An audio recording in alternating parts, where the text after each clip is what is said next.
اور کئی مسجدوں پہ حملہ کرنا شروع ہو گیا ہے.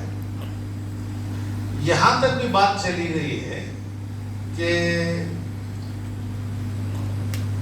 ابھی میں مغرب میں اس کا ذکر کیا کہ جماعت بنا کے نماز پڑھ رہے ہیں، تو وہ پوچھا جا رہا ہے کہ یہ جماعت بنا کے کیوں پڑھ رہے ہیں، مل کے گھر کے کیوں پڑھ رہے ہیں، کیا آپ اکیلا اکیلا نہیں پڑھ سکتے؟ اور یہاں ایئرپورٹ میں بنگلور میں نماز کا وقت ہو جانے کی وجہ سے جو چند حضرات جو عمرے پر جا رہے تھے یا عمرے سے آ رہے تھے، ان لوگوں نے جماعت بنا کے نماز پڑھی. ایسا سینکڑوں سال سے چل رہا ہے، ہر جگہ ہماری جماعتیں بنتی رہی ہیں، ریلوے اسٹیشنوں میں، ایئرپورٹوں میں، بس اسٹیشنوں میں، میدانوں میں. لیکن ہندوؤں کا طریقہ یہ رہا کہ وہ یا تو جھاڑ کے صاف کر کے دیتے، یا دور کھڑے ہو کر غور کرتے، یا سب نماز پڑھ کے جانے کے بعد خوشی خوشی سے ہاتھ ملا کے تعریف کی باتیں چند کر کے جاتے. یہ حالات تھے. اب دیکھیے چند دن پہلے، 15 دن پہلے وہاں ایئرپورٹ میں نماز پڑھی جا رہی تھی تو سارے اخبارات میں اس کے خلاف آواز، سارے یونین والے آواز، جیسا کہ نماز پڑھنا کوئی ممنوع ہے. اس طریقے سے بہت واویلا مچایا جا رہا ہے.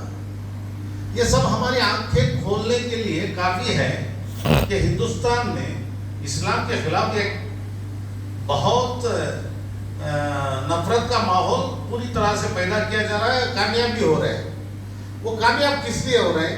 کامیاب اس لیے ہو رہے ہیں کہ ہم بھی انہی کے بھائی ہیں انسانیت کے ناطے، اور وہ ہماری نماز کو اچھی طرح جانتے ہیں. ہماری نمازیں کسی کو آڑے نہیں آتی، نہ ہمارے روزے آڑے آتے ہیں انہیں. ان کی زندگی ان کے لیے، ہمارا دین ہمارے لیے. ہمارا جو دینی کام ہے، ہمارا دینی اعمال ہے، کسی کو آڑے آنے کے نہیں ہیں. اس کے باوجود وہ حملے کر رہے ہیں، کیونکہ یہ ایک بہت بڑی تنظیم ہے جو تقریباً 300 سال سے یہ کوشش میں لگی ہوئی ہے، اور 1857 کے بعد سے بہت زیادہ تیز ہو گئی ہے، اور 1911 کے بعد سے اور بھی زیادہ تیزی انہوں نے پکڑی ہے. اس وقت 1911 میں شدی تحریک کے نام سے بہت زور سے انہوں نے شروع کیا تھا. اس وقت کے موجود علماء حضرات نے اس کا بہت کھل کر ڈٹ کر مقابلہ کیا تھا، جس کی وجہ سے وہ اتنا زور نہیں کر سکے جتنا زور وہ شدی تحریک میں کرنا چاہتے تھے. اب جو ہے انہیں بہت طاقت آ گئی ہے. پولیس بھی ان کے ہاتھوں، ملٹری بھی ان کے ہاتھوں، قانون بھی ان کے ہاتھوں. دن رات جو چاہے قانون بدل سکتے ہیں. ابھی حال ہی میں انہوں نے ایک قانون لایا 3 طلاق کا. مسلمانوں کا کوئی ڈیمانڈ نہیں تھا. یہ 3 طلاق قانون جو ہے یہ RSS کی تھنک ٹینک سے شروع ہو کر ہم پر تھوپا جا رہا ہے. دیکھیے ہمارا ہندوستان سیکولر ملک ہے. سیکولر یعنی کسی مذہب کی طرفداری حکومت نہیں کرے گی اور مذہبی معاملات میں دخل اندازی نہیں کرے گی. یہ ہمارا دستور کہتا ہے، اور یہ آئین ہر شہری کو اس کے مذہب پر پوری طرح سے عمل کرنے کی پوری آزادی دیتا ہے. اب حکومت مذہبی معاملات میں دخل اندازی نہیں کر سکتی. کیا مذہبی قانون بنا سکتی ہے؟ نہیں. جو قانون انہوں نے یہ کہہ کر بنایا ہے کہ آئین کے مطابق انہوں نے بنایا ہے کہہ کر، وہ قانون 3 طلاق کا صرف مسلمانوں پر ہی عائد ہوتا ہے. ہمارے دیگر شہریوں پر نہیں، ہندوؤں پر نہیں، جینیوں پر نہیں، اور کرسچنوں پر نہیں، سکھوں پر نہیں، صرف مسلمانوں پر. جو قانون صرف مسلمانوں پر ہی اپلائی ہوگا، ہم میرے ہی بازو کے گھر والا میرا ہندو بھائی ہے اس پر اپلائی نہیں ہوگا، وہ قانون مسلم پرسنل لا ہے، مسلمانوں کا پرسنل لا ہے. یعنی انہوں نے بنا دیا قانون ایسا نہیں ہوگا، ایسا ہوگا. دوسری بات یہ کہ ہم سوچنے کی یہ ہے کہ اس قانون پر چلیں گے کون؟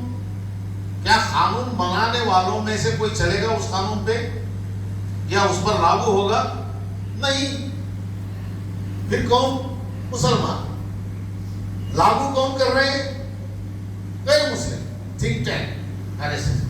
وہ قانون بنا کے ہم پر لاگو کریں گے اور ہمیں چلنا پڑے گا اس پر. یہ دستور کے اور آئین کے خلاف ہے، لیکن چونکہ پارلیمنٹ میں ان کے اکثریت ہے، انہوں نے کر دیا، اب وہ قانون بن گئے. کون چل رہا ہے، کون نہیں چل رہا ہے، کون بچ رہا ہے، کون اس سے پوری طرح سے بچ رہا ہے، یہ الگ بات ہے. لیکن مسلمانوں کو مصیبت میں پھنسا دیا. اس قانون کے مطابق اگر کوئی آدمی غلطی سے 3 طلاق ایک مرتبہ دے دیا، طلاق بدعت، وہ طلاق قرآن کے مطابق نہیں ہے. اس کے باوجود علماء کا یہ کہنا ہے کہ طلاق ہو جاتی ہے. اب حکومت یہ کہتی ہے کہ جو 3 طلاق دیا اس کی بیوی کو طلاق نہیں ہوئی، حکومت کے مطابق، اسلام کے مطابق ہو گئی. پھر حکومت یہ کہتی ہے کہ اسے 3 سال جیل ہوگی، اسے جیل میں ٹھوس دیا جائے گا. بیوی اسلام کے مطابق مطلقہ ہوگی، یعنی طلاق شدہ، وہ جسے چاہے شادی کر سکتی ہے عدت کے بعد. اسلام کے مطابق، حکومت کے مطابق وہ شادی نہیں کر سکتی کیونکہ وہ اس کی بیوی ہے. پھر جب وہ جیل سے 3 سال کے بعد چھوٹے گا تو کیا اس بیوی کو اپنائے گا؟ نہیں اپنائے گا تو اس کے اوپر بن کیسز شروع ہوں گے.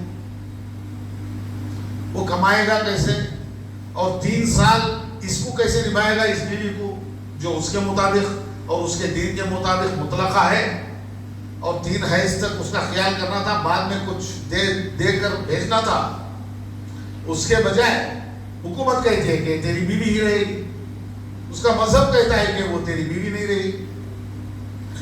علماء کے پاس جائیں گے تو وہ اسلام جو کہتا ہے وہ بیان کریں گے. ذرا سوچئے آخر ہمارے اوپر کیا تھوپا جا رہا ہے. اب جو ہے 3 دن پہلے طلاق حسن،